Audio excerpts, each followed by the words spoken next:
बच्चों, इससे पहले मैंने आपको एक गृह कार्य हेतु प्रश्न दिया था, तो केवल दिव्यांशु अधिकारी ने उसको हल करके दिखाया है।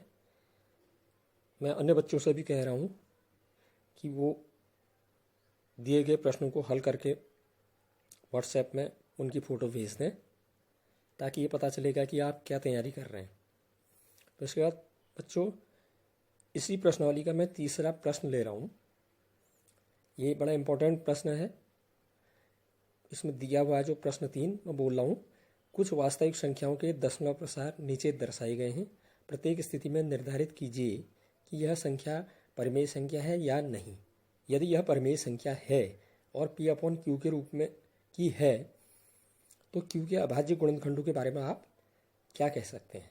मतलब Q के अभाज्य गुणनखंड किस तरह के होंगे? क्या वो 2 की घात के या 5 की घात के रूप में होंगे, या अन्य किसी और संख्या के अभाज्य गुणनखंड के रूप में भी हो सकते हैं? यह हमने बताना है।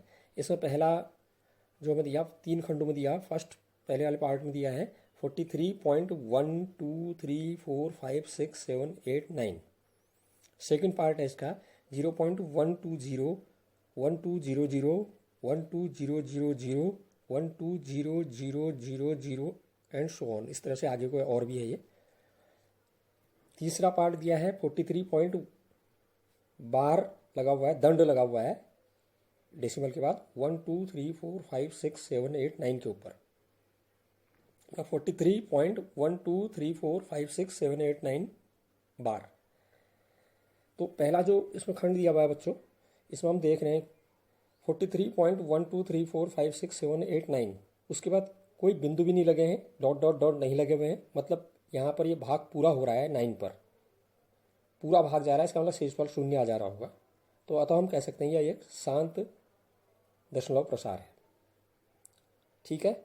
इसे अगर हम P/Q के रूप में लिखेंगे तो Q के अभाज्य गुणनखंड क्या होंगे? क्योंकि ये शांत दशमलव आ रहा है, तो या तो 2 की घात के रूप में आएंगे, या 5 की घात के रूप में होंगे, या 2 और 5 दोनों की घात के रूप में हो सकते हैं। अर्थात ये गुणनखंड जो है, इसके अभाज्य गुणनखंड Q के यहाँ पर 2 की घात n गुणा 5 की घात n के रूप के होंगे। सेकंड पार्ट दिया बच्चों इसका 0.120, फिर 1200, फिर 12000, फिर 1200000 एंड सो ऑन, आगे को आते जा रहा है इस तरह से। तो बच्चों ये अशांत अनावर्ती है दशमलव है, क्योंकि यहाँ पर 1 2 के बाद पहले 1 0 आया है, फिर 1 2 के बाद 2 0 आ रहे हैं, फिर 1 2 के बाद 3 0 हो रहे हैं। इस तरह से 0 बढ़ते जा रहे हैं। मतलब यहाँ पुनरावृत्ति नहीं हो रही है एक क्रम में। ठीक है ना।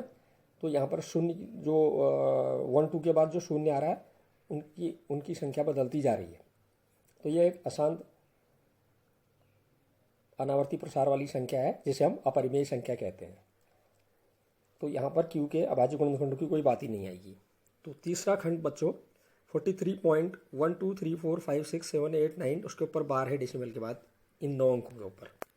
तो यहाँ पर यह है कि ये जो दशमलव प्रसार है वो अशांत तो है, लेकिन आवर्ती है।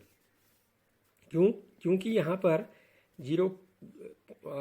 डेसिमल के बाद 1 2 3 4 5 6 7 8 9 इन 9 अंकों की पुनरावृत्ति हो रही है। यही अंक बार बार आ रहे हैं। तो अगर हम इसको P/Q के रूप में लिखेंगे तो Q के जो अभाज्य गुणनखंड होंगे 2 5 भी हो सकते हैं, 2 भी हो सकता है, 5 के रूप में भी हो सकता है। तो उसके अतिरिक्त भी कोई ना कोई एक अन्य संख्या अभाज्य गुणनखंड के रूप में अवश्य होगी। ठीक है बच्चों। तो मैं अगले चैप्टर में आऊँगा कल बहुपद के बारे में। तो आप अभी तक का जो सवाल है अच्छी तरह से देख लीजिए, और उसमें कोई क्वेरी है तो पूछिए। और अन्य बच्चे जो अभी तक जुड़े नहीं हैं, कृपया उनका नंबर आपके पास हो तो मुझे सूचित कीजिए। ठीक, अपनी तैयारी कीजिए।